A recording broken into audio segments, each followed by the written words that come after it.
Hello நண்பர்களே, வணக்கம். இன்னைக்கு நம்ம பார்க்க போகிற வீடியோவோட பதிவு என்ன அப்படின்னு பார்த்தீங்கன்னா, கணவன் மனைவிக்குள்ள நல்ல அந்யோன்யம் இருக்கணும், அவங்க சண்டையே போடாமல் ஒற்றுமையாக இருக்கணும். அதுக்கு நம்ம வீட்டில் இந்த பொருட்கள்லாம் இருந்துச்சு அப்படின்னா நம்மளுக்குள்ள சண்டை வர்றது கொஞ்சம் கம்மியாக இருக்கும். சண்டை வந்தாலுமே நம்மளுக்குள்ளே இருக்கிற அந்த அந்யோன்யம் அதிகமாக இருக்கும்.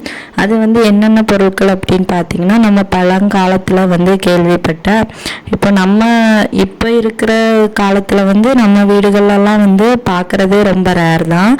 யார் யார் வீட்டிலலாம் இருக்குன்னு தெரியலை. இந்த அம்மிக்கல், ஆட்டுக்கல், அப்புறம் இந்த உரல், உலக்கை, இந்த மாதிரி உள்ள பொருட்கள்லாம் உங்கள் வீட்டில் நீங்கள் இன்னும் உபயோகப்படுத்துகிறீங்களா?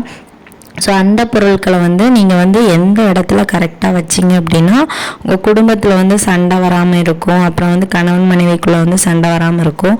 எந்த இடத்துல நீங்கள் இந்த பொருட்களை வைக்கவே கூடாது, இதை பற்றின தகவல்களை நம்ம இந்த வீடியோவில் இன்றைக்கி பார்க்கலான்னு இருக்கோம். ஸோ இந்த அம்மிக்கல், ஆட்டுக்கல்லை பொறுத்த அளவில் அது இரண்டு பகுதிகளாக இருக்கும். ஒன்று கீழே இருக்கிறது, அப்புறம் மேலே இருக்கிற அந்த கைப்பிடி.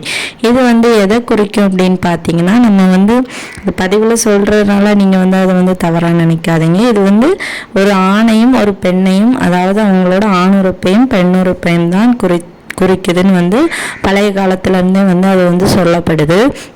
ஸோ அதுக்காக தான் இதில் நம்மளை இந்த பொருட்கள்லாம் உபயோகப்படுத்துறதுக்காக முன்னாடி இருந்தே சொல்கிறாங்க. ஆனால் இப்போ நம்மளுக்கு எலக்ட்ரானிக் சாதனங்கள்லாம் அதிகமாக வந்தனால, இந்த மிக்சி, கிரைண்டர் எல்லாம் வந்தனால நம்மளுக்கு வேலையும் சீக்கிரமாக முடிஞ்சிடும்.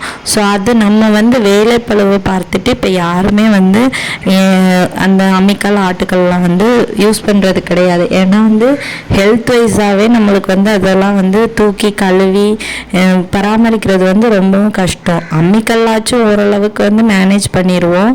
இந்த ஆட்டுக்கல்ல இந்த மாவரைக்கிறது, அந்த குழவியை தூக்குறதுலாம் ரொம்ப கஷ்டம். நாங்கள் சின்ன வயசாக இருக்கும்போது எங்கள் பாட்டி வீட்டிலலாம் இதை பார்த்துருக்குறோம். இப்போ எங்கள் வீட்டில் அம்மிக்கல் மட்டும் இருக்குது, ஆட்டங்கள் எல்லாம் கிடையாது. ஸோ எங்கள் பாட்டி வீட்டில் நாங்கள் சின்ன பிள்ளைங்களாக இருக்கும்போது எங்கள் பாட்டி ஃபுல்லாக சமையல் எல்லாமே அந்த இதில் தான் பண்ணுவாங்க. ஏன்னா அப்போ எங்கள் எல்லாருக்குமே தெரிஞ்சிருக்கும், நம்ம சின்ன வயசில் இருக்கும்போது எப்படி இருந்தோம். நம்ம 90s கிட்ஸ் எல்லாரும் நம்மளுக்கு லைட்டு எதுவும் கிடையாது, நம்ம விளக்கில் தான் இருந்தோம். ஸோ அந்த மாதிரி இருக்கிற டைமில் நம்ம வீடுகளில் கூட இதெல்லாம் உண்டு, அம்மிக்கல், ஆட்டுக்கள்லாம். அப்புறம் இப்போ நாகரிகங்கள் மாற மாற எல்லா வீட்லேயுமே இந்த அம்மிக்கல், ஆட்டுக்கள்லாம் ஒரு ஓரமாக ஒதுக்க ஆரம்பிச்சிட்டாங்க. ஒரு சில வீடுகளில் அது இல்லவே இல்லை. இப்போலாம் பார்த்தோன்னா நல்ல வீடெல்லாம் நல்லா பெருசு பெருசாக போட்டிருக்காங்க. ஆனால் ஒரு அம்மிக்கல் கூட அந்த வீட்டில் இருக்கிறாது. ஏன்னா அதில் நம்ம யூஸ் பண்ண மாட்டோம். அது எதுக்கு வேஸ்ட்டாக இடத்த அடைச்சிட்டுன்னு சொல்லிட்டு நம்ம யாருமே வாங்க மாட்டோம். ஆனால் அது அதில் இவ்வளோ நன்மைகள் இருக்குன்னு நம்ம யாருக்குமே தெரியாது. நீங்கள் சப்போஸ் இந்த பதிவை பார்க்குறதா இருந்தால் அதை பார்த்து தெரிஞ்சுக்கோங்க. இந்த அம்மிக்கல், ஆட்டுக்கல்ல நம்ம சமைச்சு அதில் அதை யூஸ் பண்ணி நம்ம இப்போ ஒரு தேங்காவோ சட்னிக்கோ ஏதாச்சும் அரைச்சி சாப்பிட்றோன்னா அவ்வளோ டேஸ்ட்டாக இருக்கும்.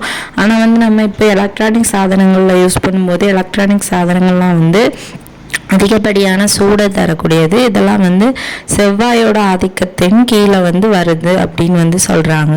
ஸோ உங்கள் வீட்டில் அம்மிக்கல், ஆட்டாங்கல்லாம் இருந்துச்சு அப்படின்னா நீங்கள் அதை யூஸ் பண்ணாட்டியும் பரவாயில்ல, ஆனால் அதை பத்திரமா சுத்தமாக பார்க்கணும் அப்படின்னு சொல்கிறாங்க. வாரத்தில் ஒரு தடவையாவது உங்களால் முடிஞ்சது அப்படின்னா ஏதாச்சும் சின்ன யூஸாச்சும் பண்ணுங்கள்.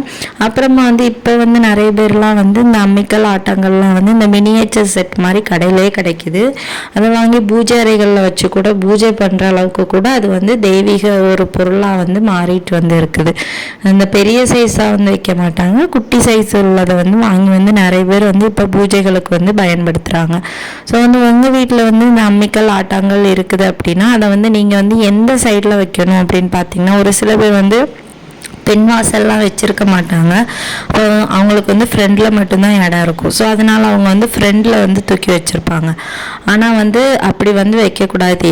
எந்த காரணத்திற்காகவும் நம்ம இந்த அம்மிக்கல்லையோ, ஆட்டங்களையோ, அந்த உரலையோ வீட்டின் முன்பகுதியில் வைக்கக்கூடாது. நம்ம திறக்கும் போதோ இல்லை நம்ம பார்க்கும்போதோ அது வந்து முன்னாடி வந்து இருக்கக்கூடாது. ஸோ அது வந்து அப்படி இருந்துச்சு அப்படின்னா நம்மளுக்குள்ள நிறைய பிரச்சனைகள் வரும். ஸோ அதனால் உங்கள் வீட்டிலலாம் அப்படி இருந்துச்சு அப்படின்னா அதை வந்து மாற்றி வச்சுருங்க. அப்புறம் வந்து கிச்சனில் நிறைய பேர் வச்சுருப்பாங்க. கிச்சனில் வச்சுருந்தாலுமே வீட்டுக்கு பேக் சைடாக வச்சுருந்தாலுமே அது வைக்கிறதுக்குன்னு ஒரு திசை இருக்குது. ஸோ அது வந்து நிறைய பேர் வீட்டில் வந்து இந்த வடகிழக்கு திசையிலலாம் போட்டிருப்பாங்க. ஸோ அந்த மாதிரி திசைகளில் வந்து போடக்கூடாது. வடகிழக்கு திசையில் வந்து சூரிய வெளிச்சம் வந்து அதிகமாக படணும். அப்புறம் வந்து அந்த திசையில் எப்பவும் காற்று வந்து அதிகமாக இருக்கணும். ஸோ அந்த மாதிரி இருக்கிற இடத்துல வெயிட்டான பொருளை வந்து நீங்கள் வந்து வைக்கக்கூடாது. இதுவே வந்து நீங்கள் வந்து தென்மேற்கு அந்த மூலையில் வந்து நீங்கள் வந்து வைக்கும்போது அந்த சைடு வந்து என்னதுன்னா உங்களுக்கு வந்து குபேர மூலை அப்படின்னு வந்து சொல்லுவாங்க. அந்த சைடில் வந்து நீங்கள் வந்து வெயிட்டான பொருட்களை வந்து வைப்பது வந்து ரொம்பவும் நல்லது. ஸோ உங்கள் வீட்டில் வந்து கரெக்டாக உங்கள் கிச்சன்னாலும் தென்மேற்கு மூலையாக பார்த்து நீங்கள் வந்து இந்த அம்மிக்கல்லையோ ஆட்டாங்கல்லையோ வந்து வைங்க. அதுவும் வந்து அம்மிக்கல்லையும் ஆட்டாங்கல்லையும் பக்கத்தில் வைக்கக்கூடாது அப்படின்னு வந்து சொல்லுவாங்க. முடிஞ்ச அளவுக்கு பிரித்து வைங்க. ஒரு சில பேர் வீட்டிலலாம் வீட்டோட பின்புறத்தில் வந்து வச்சுருப்பாங்க. அப்படி வச்சுருந்தாலுமே நீங்கள் வந்து அதுக்கு மேலே இந்த வேஸ்ட் அள்ளி வைக்கிறது, அப்புறம் வந்து தேவையில்லாத பொருட்களை தூக்கி வைக்கிறது, ஏதாச்சும் காய வைக்கிறது, இந்த மாதிரியெல்லாம் பண்ணாதீங்க. அது வந்து சுத்தமாக நீட்டாக இருக்கணும். அதுவும் வந்து ஒரு தெய்வத்திற்கு சமாதானம் தான். ஸோ அதனால் வந்து உங்கள் வீட்டில் இருந்துச்சு அப்படின்னா நீட்டாக கழுவி அதை வந்து வாரத்திற்கு ஒரு முறையாவது வந்து சுத்தப்படுத்துங்க. அதில் ஏதாச்சும் ஒரு மஞ்சள்னாலும் ஒரு துண்டு வச்சு அரைங்க. உங்களுக்கு வந்து நல்ல ஒரு நன்மைகளை வந்து அது வந்து தரும். ஸோ அதனால் வந்து அதை சுற்றியோ அதில் வந்து இந்த பூஞ்சை பிடிக்கிற மாதிரியோ இல்லை வந்து இந்த பூச்சிகள் அந்த மாதிரியெல்லாம் வர மாதிரியெல்லாம் பார்த்துருக்காதீங்க. அதை வந்து நல்லா சுத்தபத்தமாக பார்த்துக்கோங்க. உங்களுக்குள்ளேயும் வந்து அது வந்து நல்ல ஒரு தாம்பத்திய உறவையும் ஒரு அந்யோன்யத்தையும் வந்து ஏற்படுத்தும் அப்படின்னு வந்து நிறைய பேர் சொல்கிறாங்க. ஸோ பெரியவங்க நிறைய பேர் சொல்கிறாங்க. ஸோ வந்து நீங்களும் வந்து உங்கள் வீட்டில் இருந்துச்சு அப்படின்னா அதை வந்து சுத்தமாக வச்சுக்கோங்க. வீட்டில் இல்லாதவங்களுக்கு வந்து நம்ம ஒன்றுமே செய்ய முடியாது. உங்களுக்கு வந்து இந்த பதிவு பயனுள்ளதாக இருந்துச்சு அப்படின்னா இந்த தகவலை வந்து ஷேர் பண்ணுங்கள் உங்களுக்கு தெரிஞ்சவங்களுக்கும். மறக்காமல் நம்ம சேனலை சப்ஸ்கிரைப் பண்ணி வச்சுக்கோங்க. நம்ம இந்த வீடியோவை பார்த்ததற்கு மிக்க நன்றி.